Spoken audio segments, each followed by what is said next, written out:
Breaking news. The Crown Prince of Saudi Arabia and Vladimir Putin have joined forces in a geopolitical gamble that is sure to irritate the United States.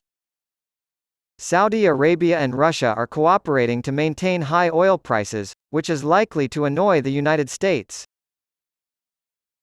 Reuters reported on Sunday that Saudi Arabia's energy minister, Prince Abdulaziz bin Salman Al Saud, had announced plans to reduce oil production from 10 million barrels per month to 9 million beginning in July. "This is a Saudi lollipop," Prince Abdulaziz proudly declared.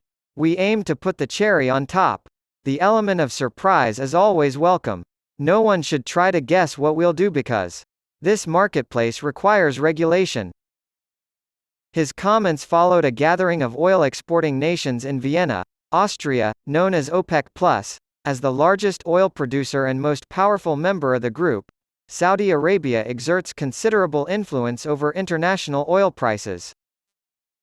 Crown Prince Mohammed bin Salman, de facto ruler of Saudi Arabia, wants to keep oil prices high to fund his ambitious plans to diversify the Saudi economy, such as the Neom megacity project.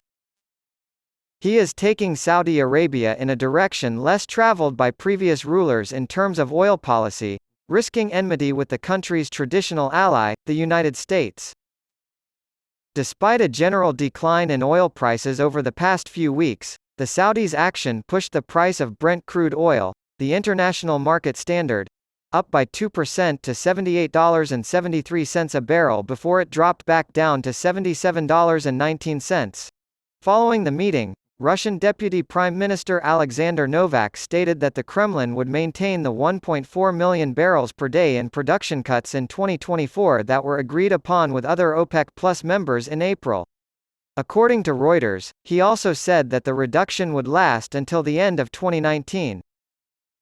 This is sure to heighten tensions between Saudi Arabia and the Obama administration, which has been trying to convince Saudi Arabia not to cut production in order to ease inflationary concerns and prevent a global economic slowdown. After the Saudis and Russians cut production just before the U.S. midterm elections last year, top Democrats accused the Saudis of trying to damage Biden politically and of helping Russia fund its war in Ukraine, leading to a diplomatic spat between Riyadh and the White House. In March, a bipartisan group of U.S. senators introduced legislation intended to put pressure on OPEC+ members to end their production cuts. However, according to Reuters, OPEC+ members have responded by claiming that Western monetary policies are to blame for inflation, which in turn has compelled oil-producing nations to reduce output in order to preserve the value of their chief export. It's likely that U.S. Secretary of State Anthony Blinken will bring up the production cut during his upcoming visit to Saudi Arabia. However, according to the New York Times, there are indications of tensions within OPEC+, with some members believing that Russia is covertly increasing oil production to claim a larger share of the market in countries like India. As a form of punishment for supporting Ukraine's separatist movement, many Western countries had cut off oil imports from Russia.